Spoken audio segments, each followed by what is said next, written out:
Now, unfortunately, in recent times, some politicians have started mixing religion with politics, while some religious leaders also make partisan comments to the extent of condemning one candidate and endorsing another. What are the dangers of mixing politics with religion? Is it right for religious leaders to make partisan comments, going as far as endorsing one candidate and condemning the other? Now, does religion have any role to play in politics at all? Should the churches and the mosques be allowed to degenerate into places of campaign instead of worship? And should the youths also allow themselves to be used by religious zealots? All these will be engaging our attention this Friday on Kakaki, the African Voice, as we are joined by Pastor Luke Shehu. He is a leader of Revival and Restoration Mission, and he is also an author. You're welcome to the program. And joining him is Lady Nkiru Celine Okoro. She is a founder and executive director, Center for Organizational Development, and also a country coordinator of Africa Women. Well, thank you. You look like an African woman, of course. Jude Ndukwe is also joining them. He's a political analyst. Jude, welcome. Thank you very much. Jude, and now you're a political analyst, and you should discern from everything that has happened in the polity. You have seen, this is not even the first time we are getting utterances, although this is the most vehemently, negative. And you will see pastors, prophets come up and say they'll hold prayers, fasting, they're prophesying. In fact, magazines in their plethora and their entourage will tell you 2015 prophecies and what to expect this year. I mean, you've seen a lot of that. But, still taking the cue from what she has analyzed here, we know that for a country like the United States, where you have different cultures, Caucasians, Mexicans, Latinos, you have different cultural backgrounds with different religious interests. Now, is it key to say here that culture also plays a key role when you're talking about political and religious affiliation? Is it also key to, can you take culture away from all of this and environment?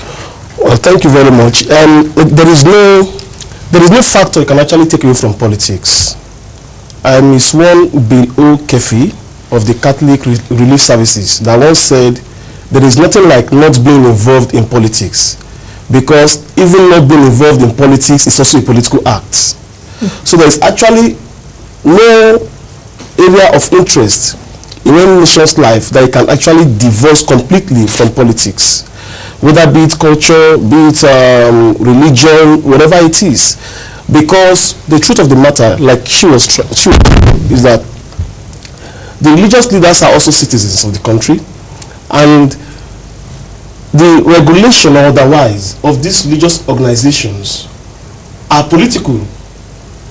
Depending on who the leader is, a leader can come tomorrow and say, we are closing down churches, or we are closing down mosques. A leader can come tomorrow and say, we don't want religious activities on so day, and bring up all manner of phantom excuses, just to affect that particular religion. So it is very important as well that religious leaders speak out, and then our culture is an integral part of our politics. When you see people who tend to shy away from politics because of culture, you discover that at the end of the day, they are always at the receiving end. So whatever anybody is doing, whether culturally or politically, the person has to come out and exercise his or her rights. However, all of us, whether religious leaders or cultural practitioners, have a duty, a responsibility to our nation. We have a duty, we have a responsibility to the people we are leading, to remain calm, cool and calculated, even in the face of provocations. Because you will discover that some prophecies have been made out of provocations. Some prophecies have been made out of emotions. We need not go into the details of what is actually happening, but you will also discover that there are certain prophecies from certain men who have so vehemently, convincingly and strongly made prophecies about certain things, and they never come to pass. When you say out of provocation, what do you mean by that? Yeah, for example, if you want me to go a little more detailed, the issue of ground. the priest that gave the prophecy said he made attempts to reach Dame Patience Jonathan 3 times. Yeah. Very clearly. That he made attempts, if you check the Sunday paper of Monday, this Monday that just passed, where he said his life is in danger, he said he made attempts, first and foremost, to get her number on 3 occasions, that she couldn't get the number. I mean, he couldn't get the number, and that when he eventually got the number, it was the president's wife's pastor's PA that eventually sent the number, and that he made attempts several times before that particular message to reach her, and when he couldn't reach her, behold, the next thing we saw was a reversal of the initial prophecy. Okay, now how seriously should Nigerians take this kind of religious leaders? Whether they come out to endorse somebody or they come out to condemn somebody, how seriously should Nigerians take them? Deuteronomy 18:22 tells us, if a prophet says a thing that it is from the Lord, and it does not come to pass, that prophet has said it presumptuously. Fear not that prophet. So if we've had these people, and we've heard what they said about Ohakim, only for them to discover that Ohakim never beat a priest after they had composed a song that in other words, that man that beat a priest will not rule us again. That song and proclamations killed Ohakim's political career to tomorrow. It eventually turned out that Ohakim never beat any priest, because the same priest came out to tell us that the priest that was purportedly slapped by Ohakim actually confirmed to him that nothing like that happened, but the deed had been done. Chimaro Kinamani several times was said he would never, I mean, the same priest said he will never come back to government house, even government house for a second tenure. But Chimaro Kinamani came back. The same priest also would ask his congregation to face the government house and pray all manner of prayers against Chimaro Kinamani. Anyway, Chimaro Kinamani survived.